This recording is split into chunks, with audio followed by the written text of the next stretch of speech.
Muli po tayong mag-aaral ng mga salita ng Diyos at muli nating ang paniniwalang si Felix Y. Manalo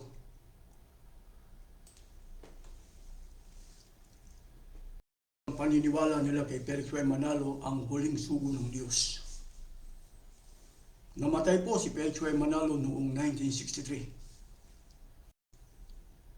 Kaya sino man po ang kumikilala na si Felix Y. Manalo ang huling sugo ng Diyos, hindi na po sila pwedeng magpakilala na sila yung mga sugo. Bunga po na meron silang kinikilala na huling sugo. Walang iba kundi si Felix Y. Manalo. Paano po natin mapapatunayan yung paniniwalang yun? Ganito po ang ating matutunghayan sa isang pasugo ng Iglesia ni Manalo. Para babasahin ko po para sabihin o masasabi natin na hindi tayo naninira sa Iglesia ni Manalo.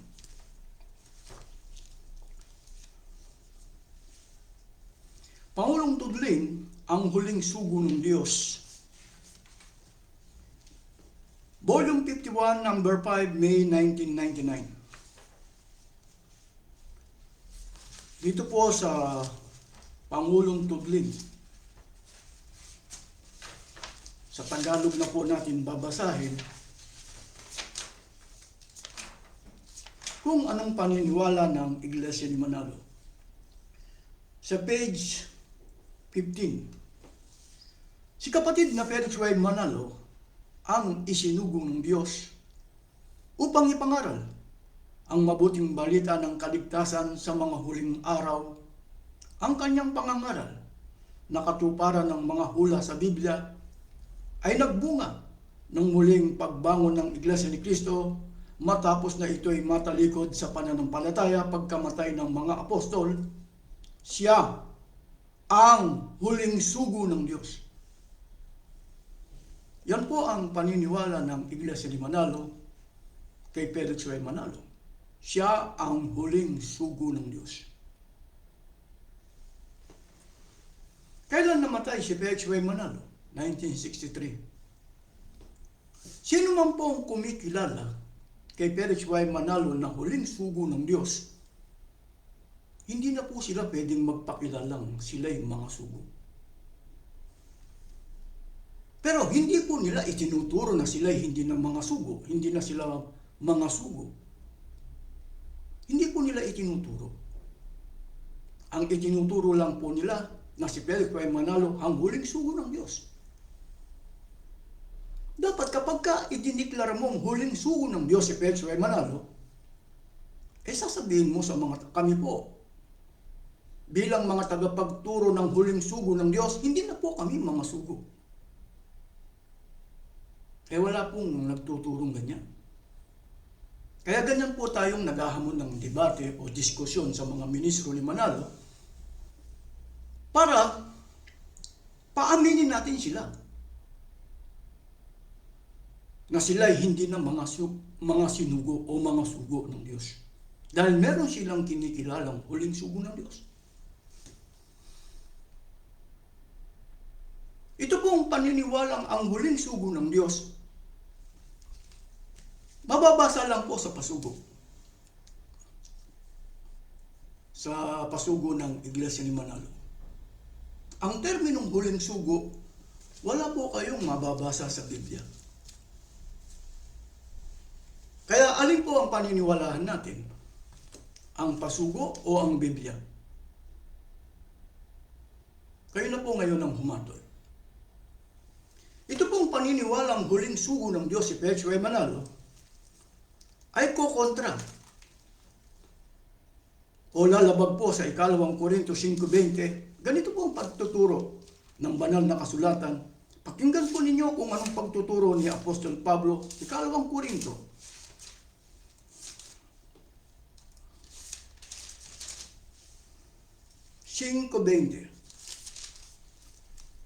Kami nga ay mga sugo sa pangalan ni Kristo. Ito po, isang talata pa lang ng Biblia, yung pong paniniwalang si Felix Y. Manalo ang huling sugo ng Diyos, kukontra na po rito.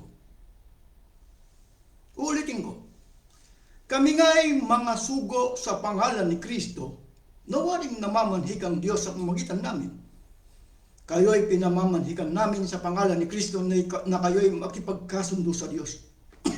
Kasi po, kaya po kukontra ito sa paniniwala sa Iglesia ni Manalo. Bunga po kasi na sila po kasi ay ayaw nilang tanggapin na sila Iglesia ni Manalo. Manapa ang turo o ang paniniwala nila na hindi sila dapat magpatawag na Iglesia ni Manalo. Ang paniniwala po nila na sila Iglesia ni Kristo. Kaya ayaw po nilang tanggapin na sila Iglesia ni Manalo. Sila raw po ay Iglesia ni Kristo. Nakasulat sa harap ng kanilang kapilya, Iglesia ni Kristo. Nakarehistro sa gobyerno, Iglesia ni Kristo. Pero anong paniniwala nila kay Felix Y. Manalo, ang huling sugo ng Diyos? Sino man pong kumikilala kay Felix Y. Manalo na huling sugo ng Diyos, hindi siya pwedeng sumakay. Lalo na sa talatang ito. Kasi po, hindi po sila pwedeng magpakilala na kami po. Kaya kinikilala namin huling sugo si Felix Y. Manalo dahil kami po ay hindi na mga sugo ng Diyos. Walang magtuturo ng ganun. Kaya kailangan pong harapin natin sila. O bakit ayaw mong aminin na hindi ka nasugo? Halimbawa, sa debate, sa diskusyon, kasi meron kang kinikilalang huling sugo. Kapag ka nagpakilala kang sugo, papatayin mo ang paniniwala mo. Dahil meron kang kinikilalang huling sugo. Paano ka sasakay sa ikalawang Korinto 5:20? Pinatay mo ang talatang ito sa paniniwala mo. Kaya magkaiba yung paniniwala nyo. Ang paniniwala nyo nakasulat sa pasugong ibinebenta sa inyo. Pero yung paniniwala nyo nakasulat sa Biblia, ay sa pasugo, wala sa Biblia. Saan mababasa yung terminong huling sugo? Wala. Paano ka sasakay sa ikalawang Korinto? Kami nga ay mga sugo sa pangalan ni Kristo. Kaya sa debate, sa diskusyon, magagawa mo bang patay ng paniniwala mo? Kasi po ang paniniwala ng Iglesia ni Manalo dahil akala nila, ang mga ministro nila magagaling, matatalino, mga degree holder. Patutunayan ko, mangmang, sa Biblia ang mga ministro ni Manalo. Sa pamagitan ng, sino po ang handang magpakilala na si Felix Y. Manalo, ang huling sugo ng Diyos? Patutunayan ko na mali ang paniniwalang niya. Biblia at reference.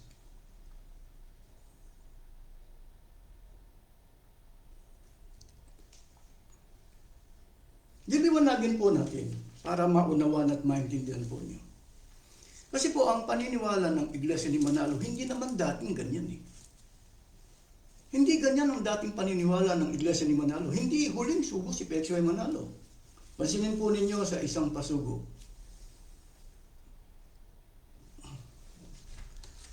Ang paniniwala nila kay Felix Y. Manalo, hindi mauunawa ng kahit sino na lamang. Ang sumulat po nito ay si Emiliano P. Magtoto. Ang pasugong ito, Volume 54, number 3, March 2002. Ganito ang patutuon ni Emiliano P. Magtoto Sr. siyang sumulat nito. Ang title, Hindi Mauunawa ng kahit na sino na lamang.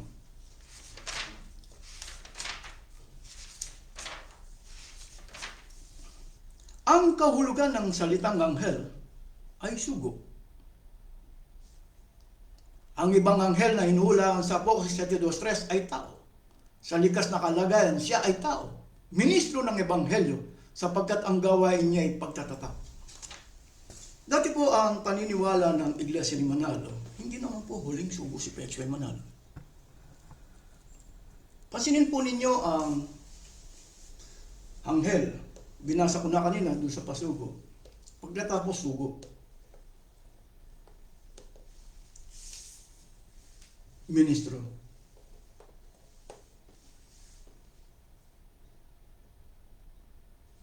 Pagka terminong sugo, pwede siyang magsugo. Kung terminong sugo, sugo ng Diyos si Felix Y. Manalo, pwede siyang magsugo. Pero kapag ka nilagyan mo ang terminong sugo, sa una, nilagyan mo ng huling sugo, hindi na siya pwedeng magsugo. Huli na siya. Kailan namatay si Felix Y. Manalo? 1963. Kaya pagka pinag-aralan mo, anghel, sugo, ministro, nilagyan mo ng huli. Pagdating po kasi sa debate, itong huli, lalagyan mo rin to, yung anghel. Itong ministro, lalagyan mo rin ito ng huli. Pagdating po sa debate, sa diskusyon. Kaya lalabas po na yung huling sugo, kikilalanin mo siyang huling anghel. Huling anghel. Kasi kinikilala mong huling sugo si Felix Y. Manalo.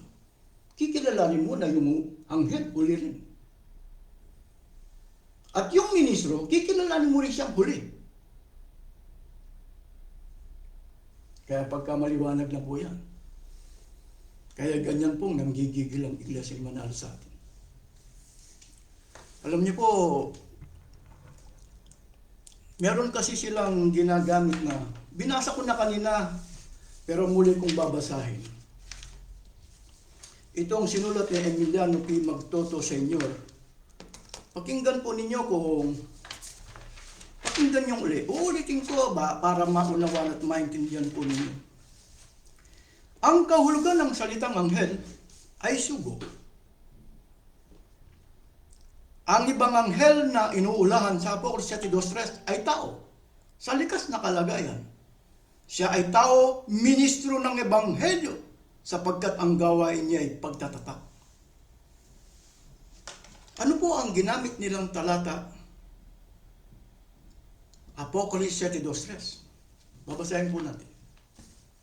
Ito po ang paborito ng Iglesia ni Manalo. Pinatay nila. Kumbaga, sa talatang ito, naninindigan sila dati. Ngayon, gagamitin nila ang Apocalypse 2:3. Hanapin mo yung terminong huling anghel, huling sugo, huling ministro. Wala kang mababasa. Alam niyo po kung bakit namatay ang paniniwalang ito? Babasahin ko sa inyo Apocalypse 2:3. Ganito ang ating matutunghayan. Meron akong gustong ipapansin sa inyo. At nakita ko ang ibang anghel na umaakyat mula sa sikatan ng araw, nataglay ang tatak ng Diyos na buhay. At siya'y sumigaw na tinig na malakas sa apat na anghel na pinagkalooban may pahamak ang lupa at ang dagat, na nagsasabi, huwag ninyong ipahamak ang lupa, kahit ang dagat, kahit ang mga punong kahoy, hanggang sa amin matatakan sa kanilang mga noo ang mga alipin ng Diyos. Papaano po yung pagtatala? Kung babasahin natin sa Efeso, Kapitulo 1, 13-14, ay sa magitan po ng pangangaral. Ilan ang anghel na umakyat sa sikatan ng araw? Mag-uumpisa sa isa. Kaya hindi mo siya pwedeng kilalanin na huling sugo o huling anghel. Ilan ang sugong umakyat sa sikatan ng araw? Hindi po siya nag-iisa. Kaya hindi mo siya pwedeng kilalanin na huling sugo. Ilang ministro ang umakyat sa sikatan ng araw? Hindi rin po huling ministro. Bakit? Amin! Napakarami po.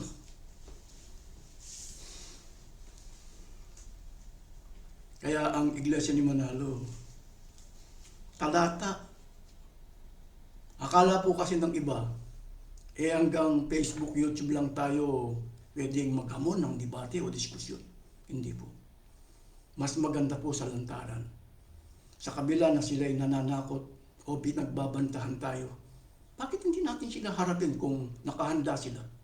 Ako, nakahanda akong haharap. Sino man, wala akong pinipiling ministro ni Manalo.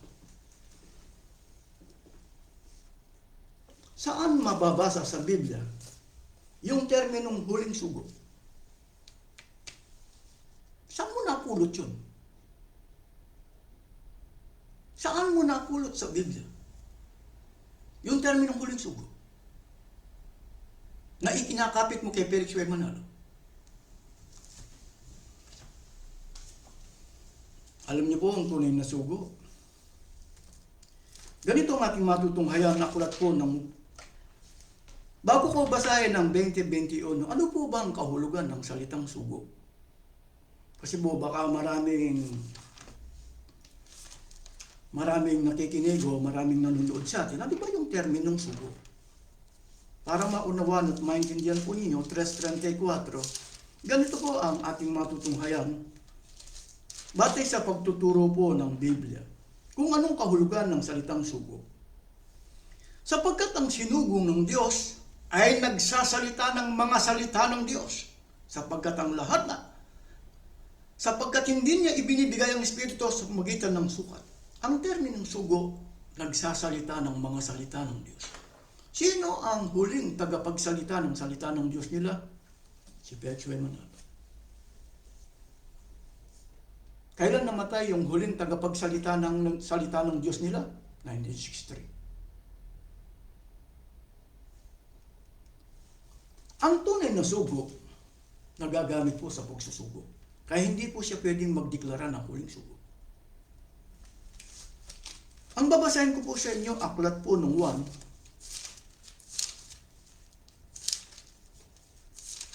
Kapitulo 20, talatang 21, batay sa pagtuturo ni Kristo. Ganito po ang ating matutunghayan. Sinabi ngang muli sa kanila ni Jesus, kapayapaan ang sumainyo. Kung paanong pagkasugo sa akin ng Ama, ay gayon din namang sinusugo ko kayo. Ang tunay na sugo, kasi po kailangan kasi maipangaral sa buong sanlibutan ang Ebanghelyo. Kinakailangan po sugo. Kung babasahin po natin ang tanong ni Apostol Pablo sa Roma Kapitulo 10, talatang 14 hanggang 15, paano sila magsisipangaral kung hindi sila sinugo? Sino po ang nagtuturo sa 1:20-21 kung paano pagkasugo sa akin ng Ama? Hindi ba alam ni Felix Y. Manalo na siya'y mamamatay? Bakit wala siyang iniwan na sugo? Kung siya ang nagturo na siya ay huling sugo, sakim siya. Hindi siya maliligtas pagdating ng araw ng paghuhukom.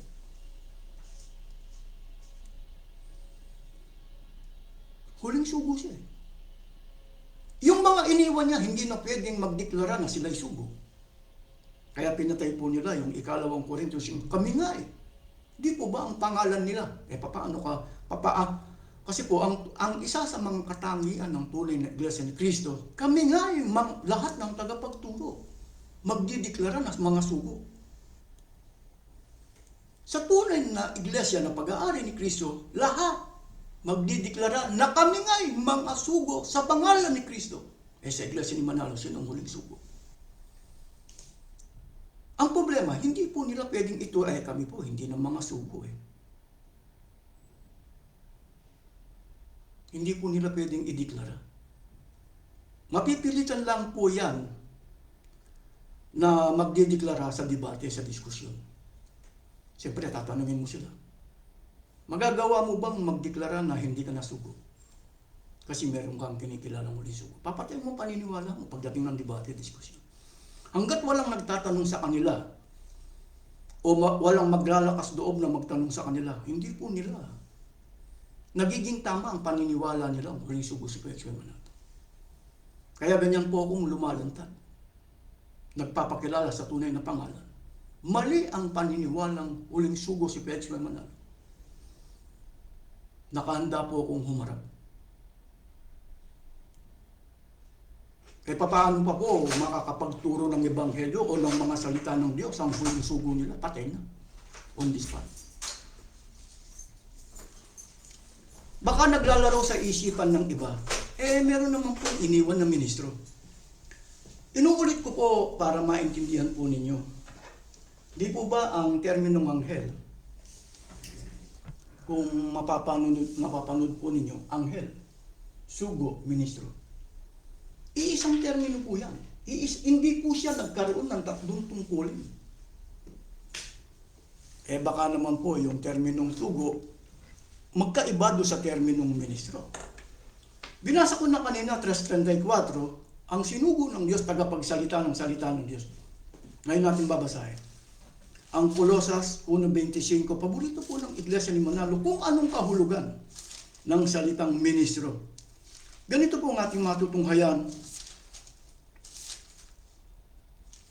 Colosas 1:25, batay sa pagtuturo ni Apostol Pablo, na ako'y ginawang ministro nito, ayon sa pamamahala na mula sa Diyos na ibinigay sa akin para sa inyo, upang maipahayag ang salita ng Diyos. Ang terminong sugo, tagapagsalita ng mga salita ng Diyos. Ang ministro, tagapagsalita rin po, para mahipahayag, upang mahipahayag ang salita, parehas lang. Kaya kung kinikilala mong si Pedro Manalo, anghel, sugo, ministro, wala ba siyang ini? Lumilitaw po na si Pedro Manalo, huling ministro ng Diyos. Kasi po sa Iglesia ni Manalo, wala naman pong nagpapakilala na si Pedro Manalo, huling ministro ng Diyos sa kanila. Wala po. Ipinakikilala lang nila, huling sugo ng Diyos. Ako, pagdating po ng debate, diskusyon, si Pedro Manalo lalabas, huling ministro ng Diyos sa kanila. Sino po ang nagsasalita sa Colosas 1:25? Si Pablo. Sino po ang tagapagsalita o nagtuturo sa 2 Korintios 5:20? Ano po ang pahayag? Kami nga'y mga sugo. Si Pablo ba, nagkaroon ba ng tatlong tungkulin? Apostol, sugo, ministro? Hindi. Iisa lang yan. Iisa lang yan. Kaya, pagdating po sa debate, sa diskusyon, kaya gusto ko po makipagdebate, diskusyon, dahil ayaw po nilang hilahad yung talagang totoong paniniwala nila.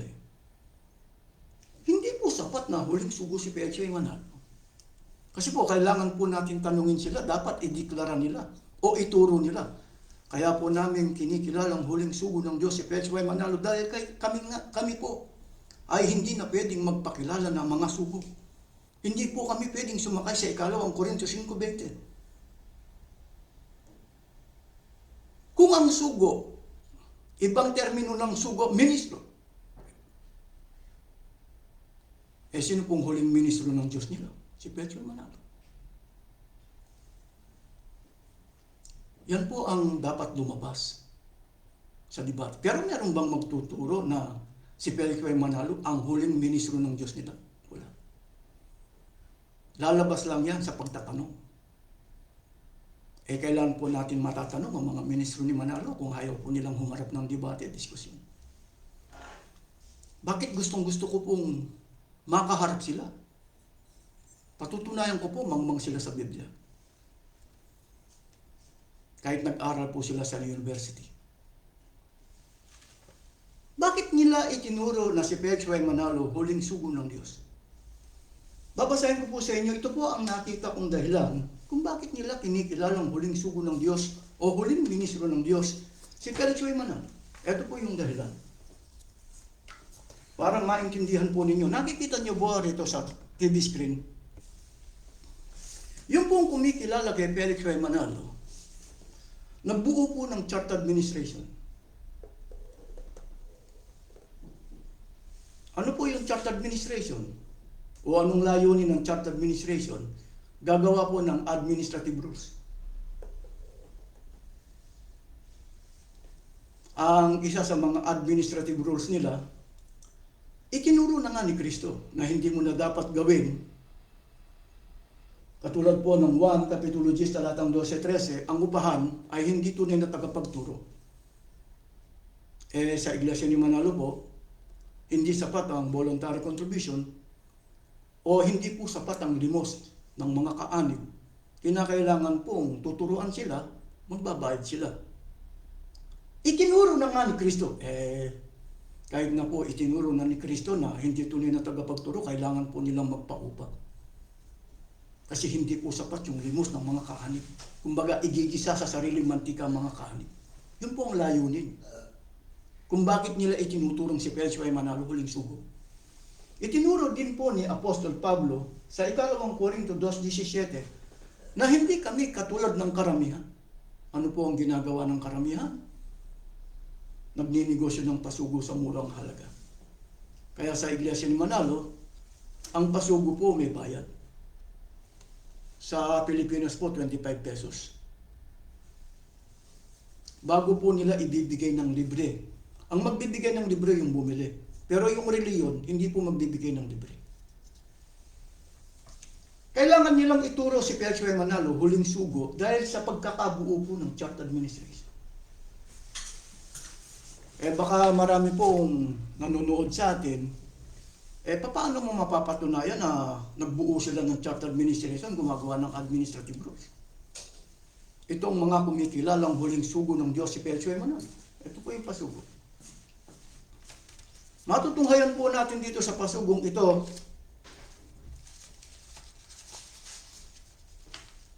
ang pasugong ito, January hanggang February 1991, Volume 43, number 1. Ganito po ang ating matutunghayan. Ang sumulat nito ay si Calhoun B. Fuentes. Unity with the Church Administration. Sa page 6. In no way should these administrative rules of the church contradict the doctrines of Holy Scripture, lest the very purpose of commissioning the church administration would have been defeated. Si Manalo po, nagbuo po siya ng church administration. Sinong Manalo ang tinutukoy ko? Ito. Si Peranji Manalo. Nagbuo siya ng church administration. Ano po ang layunin ng church administration? Gumagawa sila ng administrative rules.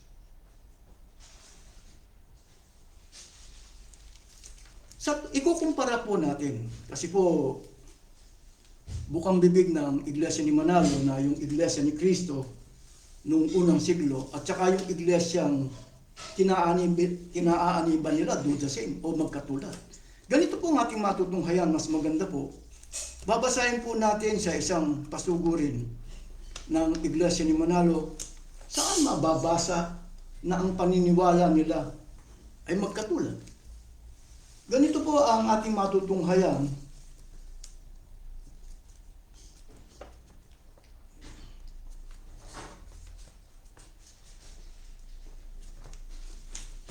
Sa pasugo ng Iglesia ni Manalo,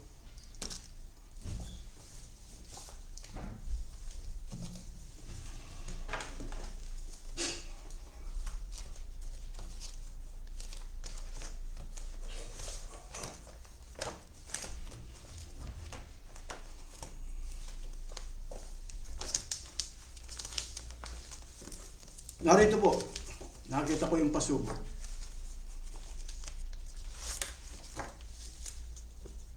Ano po ang paniniwala ng Iglesia ni Manalo? In the first century, the early Christian upheld the value and the truth about the Church of Christ in these last days. Member of the Iglesia ni Cristo do the same. Yung po bang Iglesia ni Cristo nakasulat sa Biblia at saka yung Iglesia na pag-aari ni Manalo, magkatulad po ba? Kasi po, baka meron pong nakikinig o nanonood. Sa tunay na Iglesia na pag-aari ni Cristo, wala pong magdideklara na huling sugo.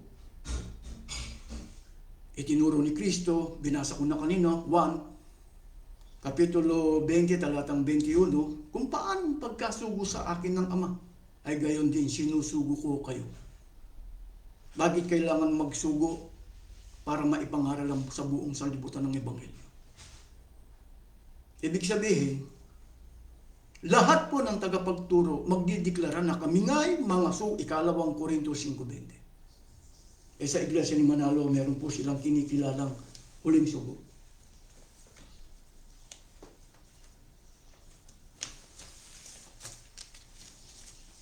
Ano po ang motibo bakit kailangan magsugo? Ang tanong ni Apostol Pablo, paano sila magsisipangaral kung hindi sila sinugo? Kailangan po kasing maipangaral sa buong salibutan ng Ebanghelyo. Pwede po bang maging ministro? Binasa ko na kanina. Pwede po bang maging ministro sa loob ng tunay na iglesia? Pwede. Colosas 1:25. Pero wala kang karapatan na magbubuo ng church administration para gumawa ng administrative rules. Ang gagawin mo lang magtuturo. Ano bang pagkakilala ng ministro? Follower, disciple. Pero wala siyang kasi po yung tunay na ulo, babasahin po natin, tunay na ulo sa loob ng tunay na iglesia ni Kristo, ganito po ang ating matutunghayan. Aklat po ng 1, Kapitulo 7, talatang 16. Sinabi nga nila, ito po, sinagot nga sila ni Jesus at sinabi, ang turo ko ay hindi akin, kundi doon sa nagsugo sa akin. Si Kristo po ang ulo sa iglesia. Ang iglesia po, kung babasahin natin sa Gawa, Kapitulo 11, talatang 26, ang terminong iglesia, follower, disciple, o tinatawag na iglesia, member. Dito sa iglesia, pwede kang maging ministro. Pero wala kang karapatan na mag-create ka ng administrative rules, gagawa ka ng administrative rules. Mag-create ka ng church administration, gagawa ka ng administrative. Ang tunay na ministro sa loob ng tunay na iglesia ni Kristo, magtuturo lang siya kung ano yung nakasulat sa Biblia. Wala siyang karapatan na mag-create o magbuo ng church administration para gumawa ng administrative rules. Magtuturo ka lang. Kasi po, kahit na ministro ka, follower ka rin, disciple ka rin.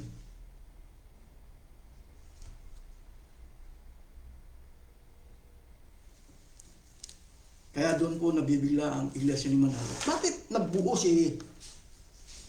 ng church administration si Manalo? Kasi po ang layunin nila, pasunurin ang mga tao sa kanila. Hindi sa mga salita ng Diyos. Kaya nga ganyan po nilang itinuturo na si Pedro Manalo, huling sugo. Yan po ang ginawa ni Perangi Manalo, yung anak niya. Di po ba si Pedro Manalo? Kung kinikilala nilang huling sugo, huling ministro ng Diyos. Kaya pala nila kinikilala ang huling ministro ng Diyos, si Pedro Manalo, dahil nagbuo po sila ng church administration. Hindi na po sa mga salita ng Diyos nila pasusunurin ng mga tao. Yung pong turo o ginawa ni Perangi Manalo na anak ni Felix Y. Manalo, hindi na po ikinabibigla yan. Kung palabas po kayo ng Biblia. Ganito po ang ating matutunghayan na aklat po ng Marcos. Ito po ang layunin ng pagkakabuo ng church administration.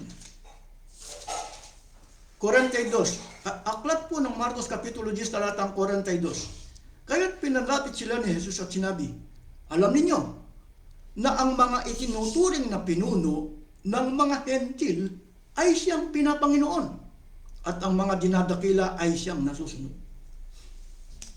Dito po kasi, para sila Manalo, mapasunod yung mga miyembro nila, nagpakilala po siyang executive minister.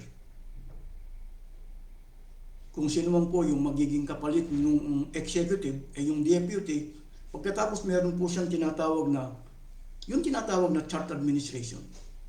Sila po ang gumagawa ng administrative rules. Kapag ka po church administration, gumagawa ng mga tao po yan. Ang layunin po nila, mapasunod. At ito po ang isa pang layunin nila. 7:8 ng Marcos. Pasinin po ninyo kung ano pa ang pinakalayo nila. 7:8. Dito rin sa Marcos. Niwawalang kabuluhan na ninyo ang utos ng Diyos at ang sinusunod ninyo ay turo ng tao. Kailangan po baliwalain ang mga kautusan ng Diyos. Kaya ganyan po nilang i-declare na si Felix Y. Manalo ang huling sugo ng Diyos sa kanila. Dahil nagbuo po sila ng chapter administration.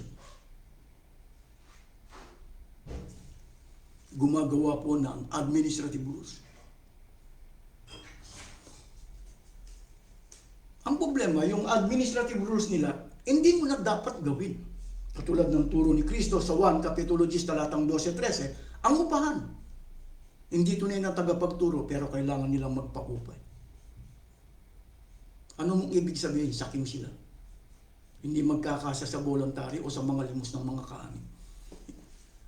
Pinakakain ka na from limos ng mga kaanib. Yung mga kaanib, hindi mo sila pwedeng turuan para matuto sila ng salita ng Diyos. Kailangan nilang magbayad. Kaya nagbuo ka ng BEM Bachelor Evangelical Ministry. Gumawa ka ng pasugo. Kailangan ibebenta mo muna sa mga kaanib.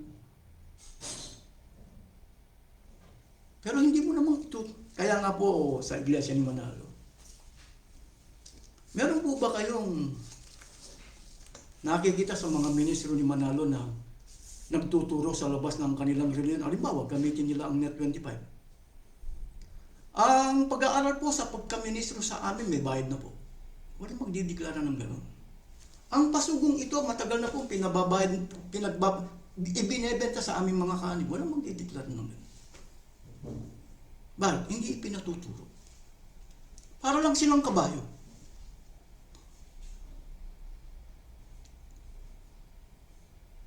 Ibig lang sabihin, si Felix Y. Manalo, kinikilala po nilang huling anghel, huling sugo, huling ministro.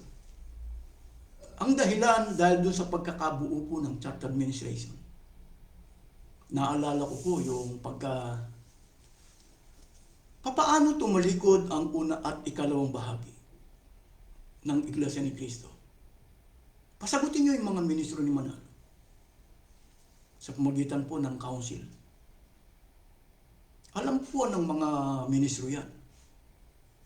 Anong ginawa nila? Bakit nagawa o nagawang Diyos ang Kristo 325 AD sa konsilyo ng Nicea?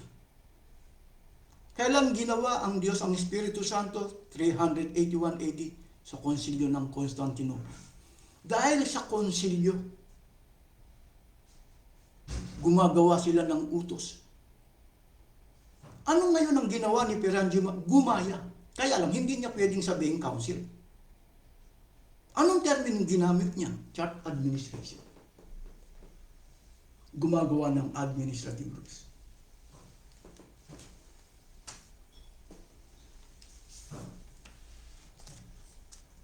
Kasi po si Manalo, sa kabila po na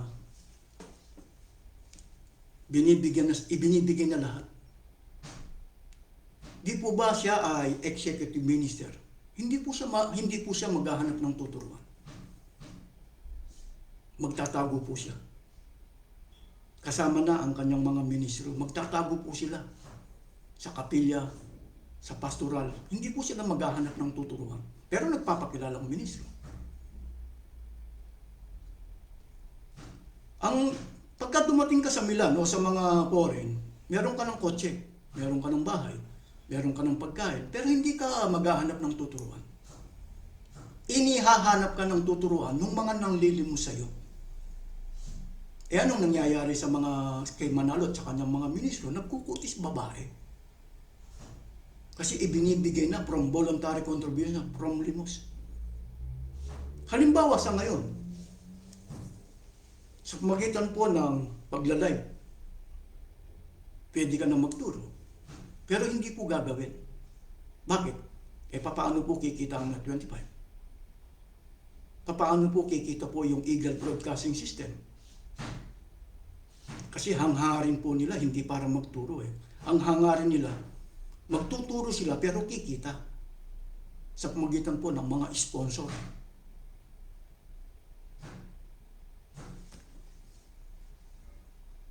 Ituturo ba nila na si Felix Y. Manalo,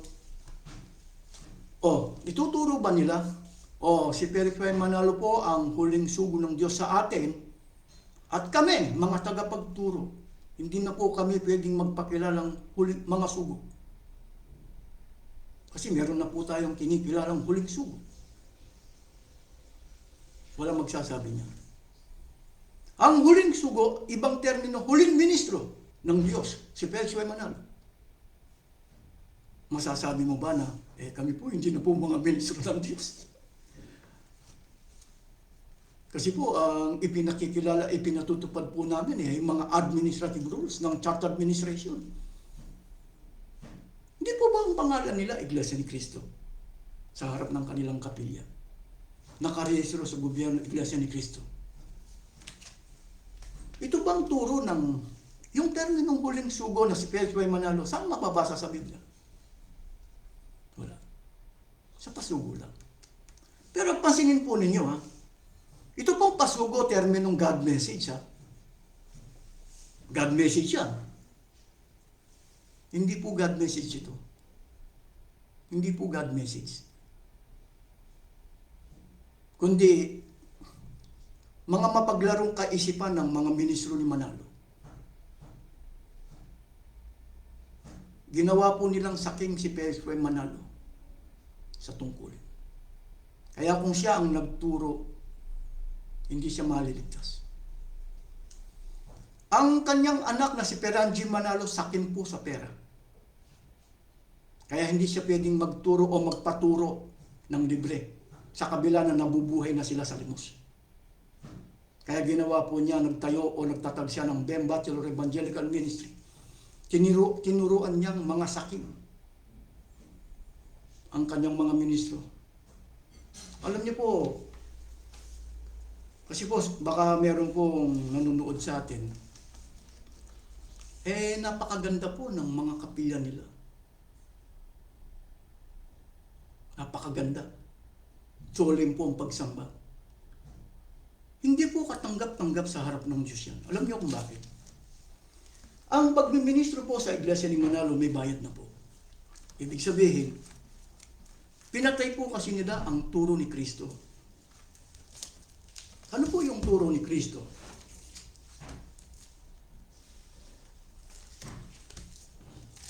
Ganito ang ating matutunghayan, aklat po ng Marcos. Paboritong-paborito ng Iglesia ni Manalo to, pero bakit nawala sila? Ganito ang ating matutunghayan, aklat po ng Marcos, Kapitulo 4, talatang 11, pagtuturo ni Kristo. At sinabi niya sa kanila, sa inyo ay ipinagkaloob ang makahalang ng hiwaga ng kaharian ng Diyos. Ang mga sugo o mga ministro sa loob ng tunay na Iglesia ni Cristo, nagkaroon sila ng karunungan o kaalaman. Sa inyo ipinagkaloob. Kilalanin natin ang nagpapakilala. Yung pangalan po nila, Iglesia ni Cristo. Ang pangalan ng nakarehistro, Iglesia ni Cristo. Masasabi mo ba sa Iglesia ni Manalo kaloob kung nagbabayad sila? Hindi. Baka naman po, hindi naintindihan ng iba yung terminong kaloob. Ganito po ang ating matutunghayan, dagdag kaalaman po. Unang Korinto Kapitulo 2, talatang 12-13. Ngunit ating tinanggap, hindi ang espiritu ng sanlibutan, kundi ang espiritong mula sa Diyos, upang ating mapagkilala ang mga bagay na sa atin ay ibinigay na walang bayad ng Diyos, na ang mga bagay na ito ay atin namang sinasalita. Hindi sa mga salitang itinuturo ng karunungan ng tao, kundi sa itinuturo ng Espiritu, na iniwawangis natin ang mga bagay na ayon sa Espiritu sa mga panalitang ayon sa Espiritu. Yung termino pong kaloob, ibinigay ng Diyos na walang bayad.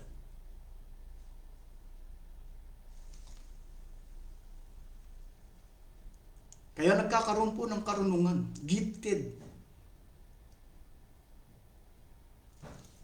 Ano po ang pasya ng Diyos sa pamamagitan ni Kristo? Nang binigyan ka ng karunungan, ng libre.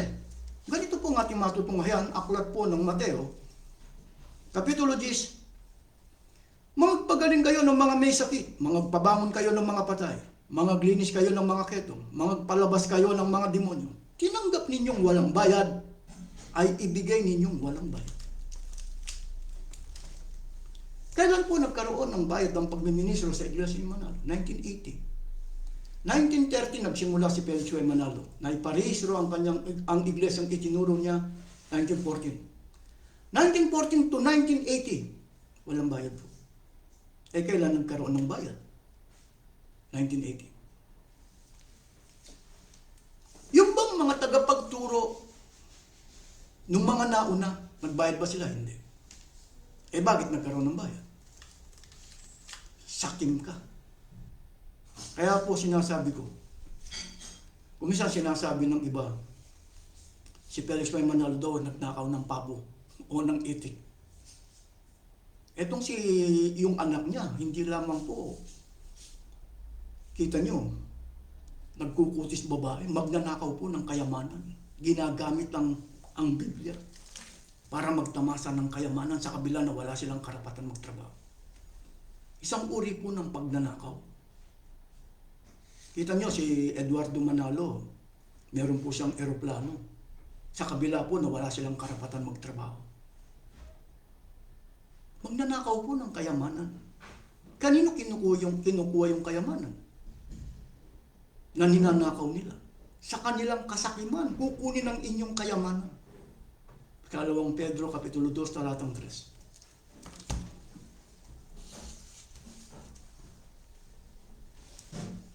Kaya po ang isa sa mga katangian ng tunay na Iglesia ni Cristo, lahat ng tagapagturo, magpapakilalang kami nga ay mga sugo sa pangalan ni Cristo. Nagkakaroon sila ng karunungan libre. Kahit saan makarating ang tunay na ministro o tunay na sugo, tunay na ministro, hindi po kikita ng bayad sa kanyang pagtuturo. 2 Korinto. Ganito po ang ating matutunghayan. 2 Korinto, Kapitulo 11, talatang 7. Ipinangaral ko sa inyo ang mabuting balita. Ngunit, hindi ako humingi ng kabayaran. Ang tunay na ministro, kahit saan sa makarating, hindi po siya kikita ng bayad. Lalo na kung tawagin tuition fee. Si Manalo po, hindi pa man lumalabas sa kanyang compound. Sa pamagitan pa lang ng voluntary contribution, naka-opisina siyang napakaganda. Sa pamagitan pa lang ng limos, naka-aircon. Pwede ba siyang magturo ng libre? Hindi. Kasi university nga. Ang gaganda po ng mga kapilya. Alam niyo po, ang tunay na pagsamba, babasahin ko sa inyo. 1 Korinto 14, pansinin po ninyo kung anong pagtuturo dito. Ano ngayon ang ibig sabihin ng lahat ng yan, mga kapatid? Sa inyong pagtitipon. May aawit, may magtuturo, may maghahayag ng kalooban ng Diyos, may magsasalita sa iba't ibang wika. Meron namang magpapaliwanag ng mga sinabi nito. Gawin ninyo ang lahat ng yan sa ikaulad ng iglesia. Kung may magsasalita sa ibang wika, sapat na ang 2 o 3, hali-halili sila. At kailangan may magpapaliwanag ng kanilang sinabi. Ngunit kung walang magpapaliwanag, manahimik na lamang ang bawat isa at makipag-usap ng sarilinan sa Diyos.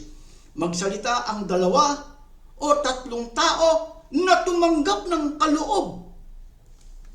Paano sa inyong mga pagsamba, ang mga ministro ninyo nagbayad? Hindi kaloob. Paano mo ikukumpara ngayon sa Biblia yung ginagawa ninyo? Nagpapakilala pong Iglesia ni Cristo Madaling sabihin.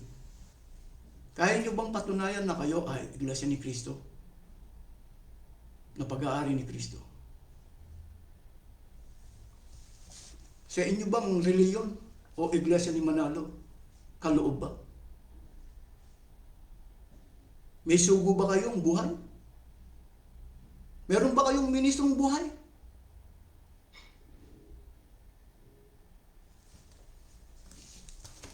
Ulitin natin. Alam niyo po, ang binasa ko Sa tunay kasing pagsamba, pwede ka nang maging ministro. Ang pagsamba po, pwedeng gawin sa bahay. Sa Iglesia ni Manalo, hindi ka pwedeng maging ministro kung hindi ka mag-aaral sa university. Kung tawagin nila New Era University. Pero dito po, bakit po sa kapilya hindi pwedeng turuan? Paano kikita yung eskwelahan? Kasi po ang nangyari, kailangan nila mag-produce ng kita. Kailangan magpapanibagong kita. Ilang beses bang nag-abuloy? Kay Manalo po kasi, ang pagbibigay siya ngayon, sa pagsamba po nila sa araw ng linggo, 4 sa araw ng linggo. Pero Webes, 2 pagsamba sa loob ng isang linggo Pero sa araw ng linggo, 4 na beses ka magbibigay. Pero ngayon, ito pong mga nagbibigay ng limos, ng 5 beses, hindi nila pwedeng turuan para maging ministro, para maging tagapagturo. Sineseparate nila. Kaya sa panahon ng pagsamba, hindi ka pwedeng maging ministro. Kailan ka pwedeng maging ministro sa kanila? Doon sa eskwelahan.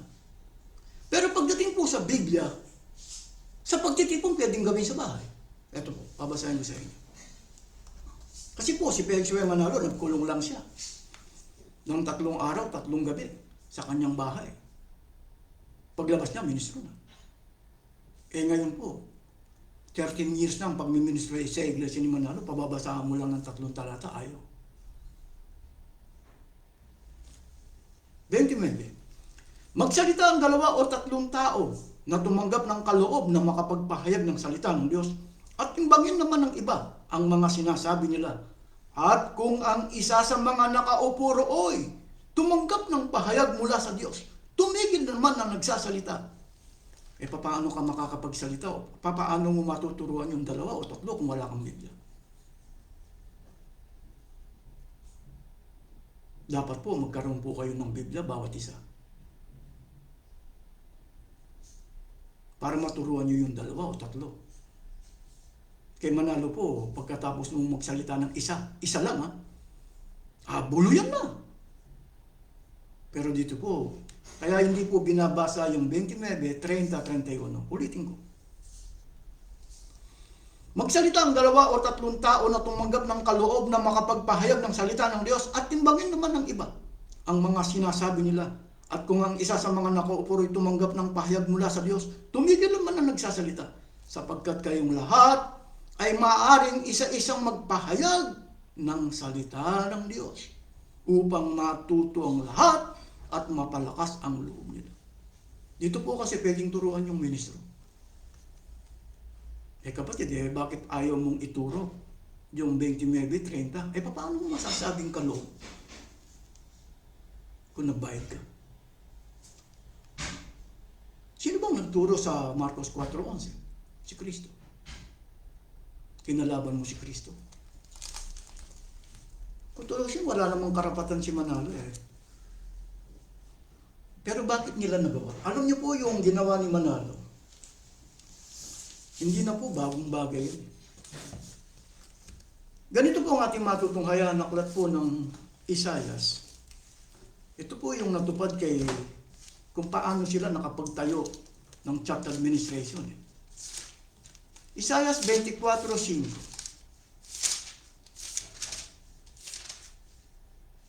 Ganito po ang pagtuturo ng banal na kasulatan. Ang lupa naman ay nadumhan sa ilalim ng mga naandoon sapagkat kanilang sinalangsang ang kautusan. Binago ang alituntunin, sinira ang walang hanggang tipan. 15:16. Kahit luwalhatiin ninyo ang Panginoon sa silanganan, sa makatidbagay ang pangalan ng Panginoon ng Diyos ng Israel sa mga pulo ng dagat. Mula sa kaduluduluhang bahagi ng lupa ay nakarinig kami ng mga awit, kaluwalhatian sa matwid. Ngunit aking sinabi, namamatay ako, namamahit ako sa aba ko. Ang mga manggagawang taksil ay nagsisigaw may kataksilan. Oo, ang mga manggagawang taksil ay nagsisigawa na may lubhang kataksilan. Ano po ang ginawa nila? Kaya naging taksil sila sapagkat kanilang sinalangsang ang kautusan. Dati po kasi ang Iglesia ni Manalo, ganito ang kanilang pagtuturo. Pansinin po ninyo, God rules. Hindi lamang po pag God rules, Pagkatapos sinabi nila forever. Pagka papalitan mo ng administrative rules, yung God rules, papalitan mo ng hindi mo pwedeng sabihin ang God rule forever. Kasi po, pinalitan po nila. Ang ipinalit po sa God rules, kaya hindi naging forever, administrative rules. Sa magitan po ng church administration. Anong tawag ng Diyos? Sila po ang katuparan ng Isaiah 24:16. Ito po yung pasugo. Sila magpapatotoo. Ang pasugong ito, ang sumulat po nito ay si Benvenido C. Santiago, Volume 55, number 7, July 2003. Ganito po ang ating matutunghayan para sa kaluwalhatian Diyos Pangulong Tudling. Ang editor-in-chief noon ay si Benvenido C. Santiago, pasugo July 2003. Bilang mga lingkod ng Diyos sa mga huling araw na ito, batid natin na pangunahin tungkulin natin na siya ipaglingkuran at sambahin. Sa katunayan, nakasaad sa hulang nagpapatotoo sa ating kahalalan na ito ang layon ng Diyos sa pagtawag niya sa atin. Sinabi ni Propeta Isaias, "Kaya't luwalhatiin ninyo ang Panginoon sa silanganan, sa makatitbagay ang pangalan ng Panginoon ng Diyos ng Israel, sa mga pulo ng dagat. Mula sa kaduluduluhang bahagi ng lupa ay nakarinig kami ng mga awit, kalwalhatian sa matuwid." Isaiah 24:15-16. Wala pong alinlangan. Sila ang nagpapatotoo. Kaya lang, kulang po yung turo ng 16. Yung kalahati ng 16, hindi po nila inilagay sa kanilang pasuko o message. Pero silang nagpapatotoo na silang katuparan ng Isaiah 24:15-16. Kaya ano po yung hindi nila sinulat? Ngunit aking sinabi na mamatay ako, namamayat ako sa aba ko, ang mga manggagawang taksil. Ang gagara ng mga kapilya sa harap po ng Diyos basura. Kay Manalo, malaking investment po yan. Diyan niya inimbak ang mga pera ng mga tao. Kumbaga si Manalo nag-imbak ng pera.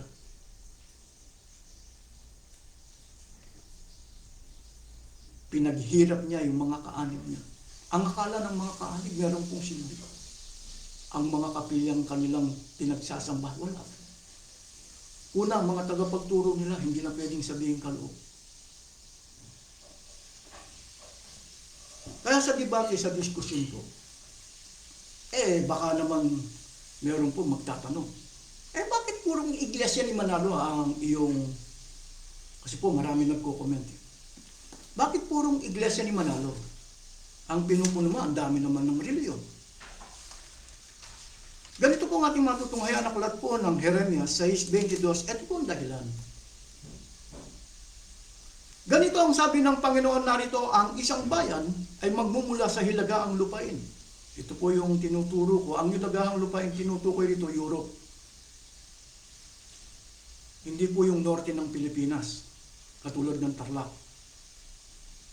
Europe po. Ang isa sa bahagi ng Europe ang Italia. Ang isa sa bahagi po ng Italia ang Milan. Ulitin ko. Ganito ang sabi ng Panginoon narito, ang isang bayan ay magmumula sa hilagaang lupain at isang dakilang bansa. Ito na yan po kay Manalo. Ay pupukawin mula sa kaduluduluhang bahagi ng lupa. Bakit kailangan silang pukawin, gisingin? Naging manggagawang taksil sila. Dahil hindi na po mga salita ng Diyos ang kanilang itinuturo. Dahil po dun sa pagkakabuo ng church administration. Kaya ganyan silang tinakot ni Manalo, ni Pirangi Manalo. Huwag lalaban sa pamamahal. Si Manalo po, tinatanong ko po kayo, yung mga gumagawa ng administration, saan sila nakalugar? Sa ulo o sa katawan? Alam niyo po, yung tunay na iglesia ni Cristo, galing po sa Diyos. Kung babasahin natin ang 12:32 ng Deuteronomio, si Manalo po gumagawa ng utos. Ang isa sa mga utos niya, huwag lalaban sa pamamahal. Para hindi siya kalaban. Alam niyo po, ang totoo niyan.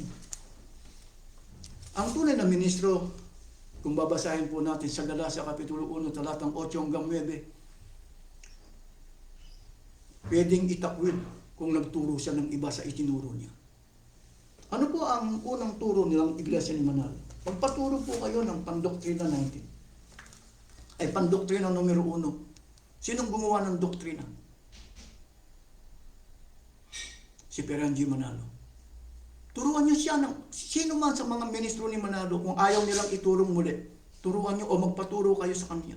Pandoktrina numero 1. Kung pwedeng palitan ng administrative rules.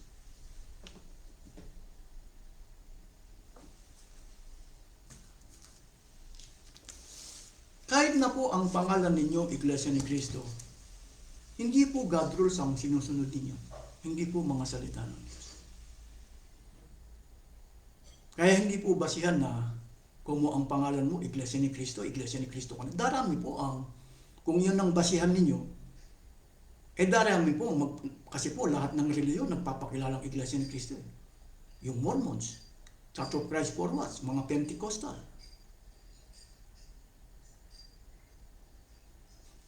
Darami po. Hindi ko mo ang pangalan mo, Iglesia ni Cristo. Yung bang doktrina, aral na sinusunod mo, galing ba sa Diyos o galing dun sa church administration?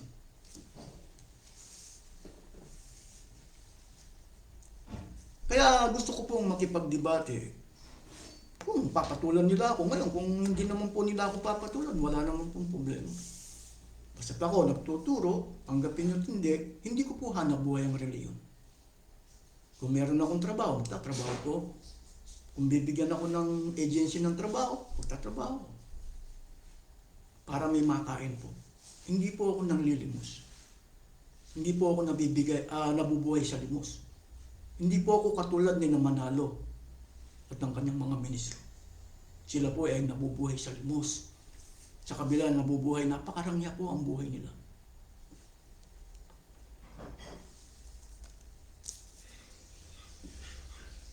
Kaya, ganyan po akong lumalantad sa tunay na pangalan. Kasi po, kung paninira po ang aking sinasabi o itinuturo, hindi po ako magpapakilala sa tunay na pangalan. Ang tunay kong pangalan, Renato Miranda Pasukin. Yung middle initial ko, Miranda. Narito po ako sa Milan, Italy. Ang telephone number ko po, kung gusto nyo tumawag, 339-292-5992.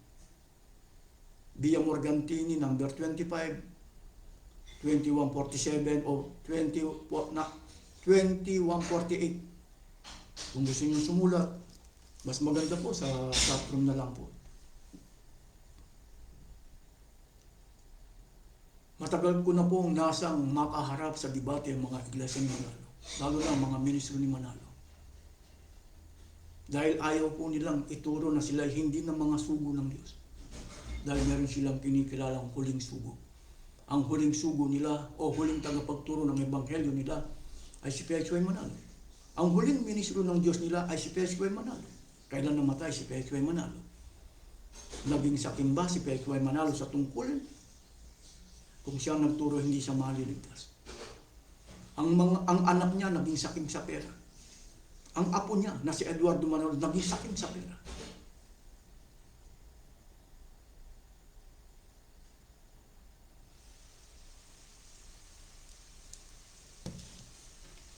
Debate lang, diskusyon. Ito po ang aking naipaglingkod sa inyo kung bakit ako nag-ahamon ng debate. Gusto kong sa lantaran, magpakilala ka. Kung meron kang kinikilalang huling sugo, hindi ka na pwedeng magpakilalang sugo ng Diyos. Kapag ka meron kang kinikilalang huling ministro ng Diyos, hindi ka na pwedeng magpakilala na ministro ng Diyos. Kanino ka ministro? Ministro ko ng demonyo. Sa kabila na ang pangalan mo, Iglesia ni Cristo, sa kabila ng pangalan mo sa harap ng Iglesia ni Cristo, Iglesia ko ng demonyo. Bakit? Kalaban ng katotohanan ng ginagawa mo. Ito po ang aking paksang naipaksa. Marami pong salamat sa inyo.